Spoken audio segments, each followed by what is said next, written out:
Illawarra State Conservation Area adjoins the Royal National Park. The rainforests here form a wet habitat corridor for a great many species of flora and fauna. Illawarra would be a national park if it wasn't for the mining leases beneath it. And even though Illawarra is often overlooked, it shares national estate status with Royal National Park, reflecting the significant conservation value of its hidden valleys and wind-swept ridgetops. Tourists on the Grand Pacific Drive often feel exhilarated crossing the Seacliff Bridge. Opened in 2005, it hugs the rugged cliffs and green slopes of the Illawarra Escarpment. The Illawarra Escarpment State Conservation Area is a fragmented patchwork of reserves stretching from Royal National Park in the north past the lofty heights of Mount Kira in the south. The escarpment's seemingly impenetrable wall of cliffs serves as a dramatic backdrop for the dozens of fabulous beaches that dot the coast road to Wollongong. Life on the escarpment is precarious, as fragile rainforests cling to the slopes of shale beneath the sandstone cliffs, providing a green highway for animals and plants to disperse along 100 kilometres of coast. This is their escape route when bushfires, urban development and climate change threaten populations along the chain.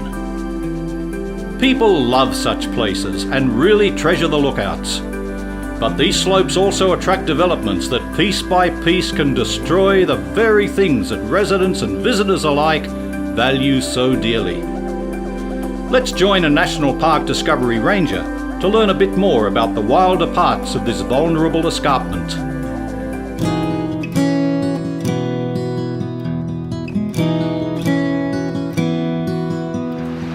Hi, my name's Gary Sher. I'm a Discovery Ranger with the National Parks and Wildlife Service, and we're here today to do a walk along the Illawarra Escarpment from the Princes Highway, only a few metres down there, right along to Broker's Nose, which is one of the iconic spots overlooking the Illawarra Plains.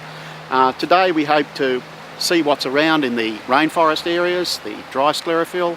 We should even get to some open heath and even some upland swamps. So come along with me and let's see that we can have a great time not far from your car.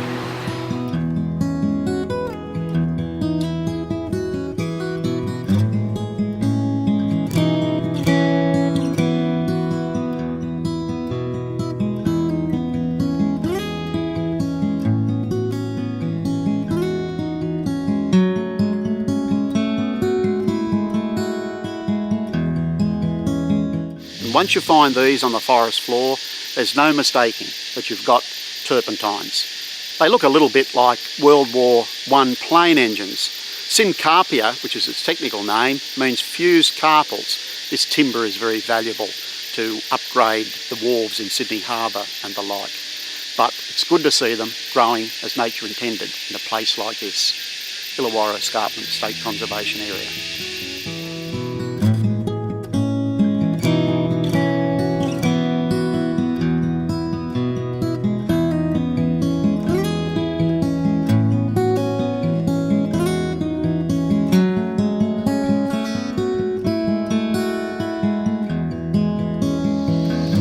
Here we are about halfway on our journey in the Illawarra Escarpment State Conservation Area.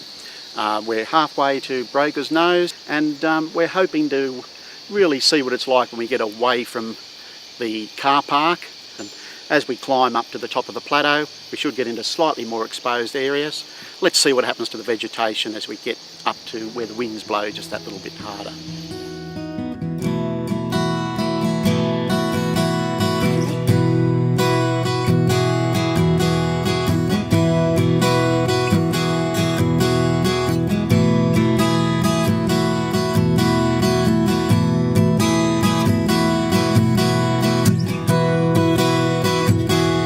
Here we are up the top of Broker's Nose. We're in a very exposed area, standing on top of ancient Hawkesbury sandstone, over 200 million years old. It forms a major feature in the middle of the Illawarra Escarpment State Conservation Area. To my right we have the sweeping Illawarra plains where there used to be lowland rainforest. Now you can see there's massive urbanisation. Over to my left you can see Mount Kira, another feature in the Illawarra State Conservation Area. Something like half of the vegetation you can see over there is conserved in either this state conservation area or in water catchment lands. There are still gaps though that ultimately may be added to this Illawarra Escarpment State Conservation Area in the future. Let's hope so.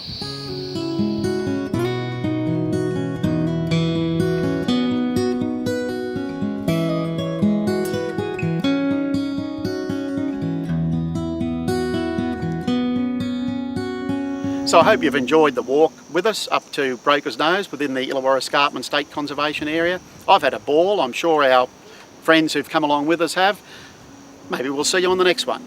See ya.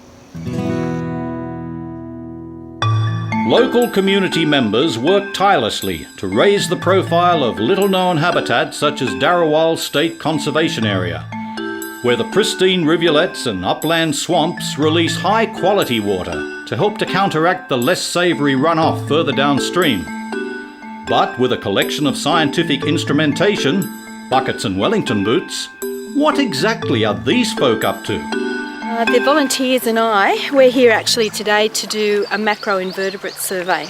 Although as you can see, we're also having a lot of fun, enjoying the really beautiful place that we're at, which is a reserve on the southern edge of Sydney.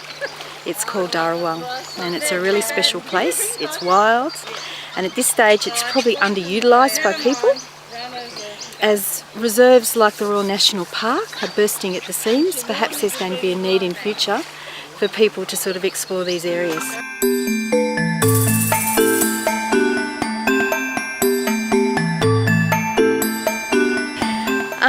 Why are we doing this macroinvertebrate survey? We're doing it because macroinvertebrates are a really good indicator of water quality and also biodiversity values.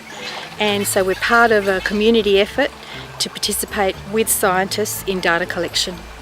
The data obviously is just useful, and I guess for us it's demonstrating the point that this reserve is worth protecting because of its high water quality value and its high biodiversity value.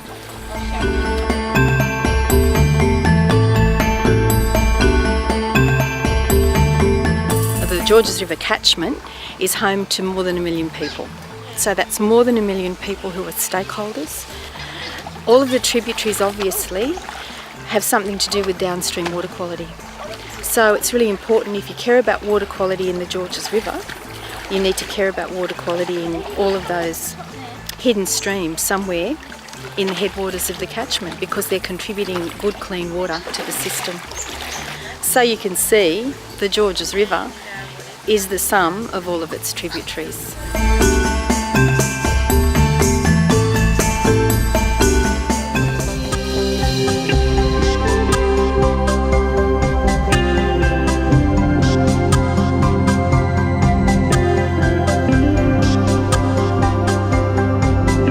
I'm here because I want to learn more about the environment I live in.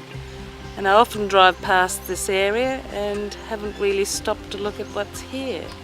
So today I've come to have a very close look, and I'm looking at lots of little creepy crawly invertebrates. And it's been great fun. Well, something that I've learned is that they're very hard to see.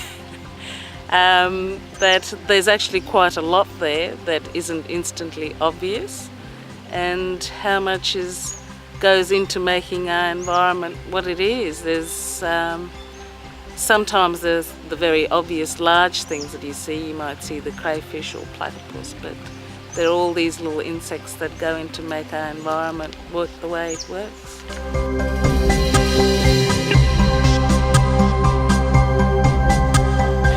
I think getting community members involved in surveying provides data about natural values of areas, but I also think that it's just generally important because it's just a very concrete way of reconnecting people to nature.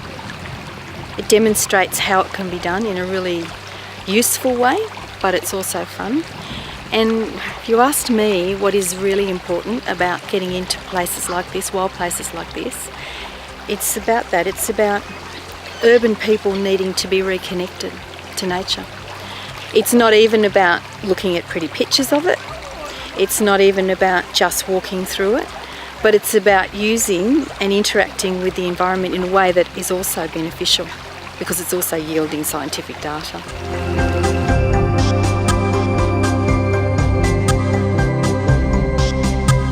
My favourite bug, probably the caddisfly, because you find a little stick and you think, well, nothing's happening there, and suddenly the little stick moves and it's actually a home for the insect.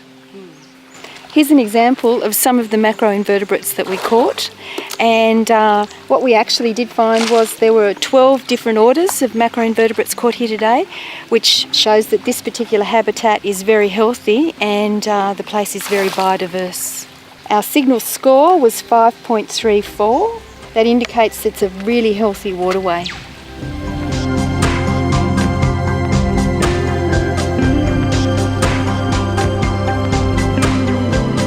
Now we'll be returning all of these to the habitat, and I think we've earned the swim we're just about to have.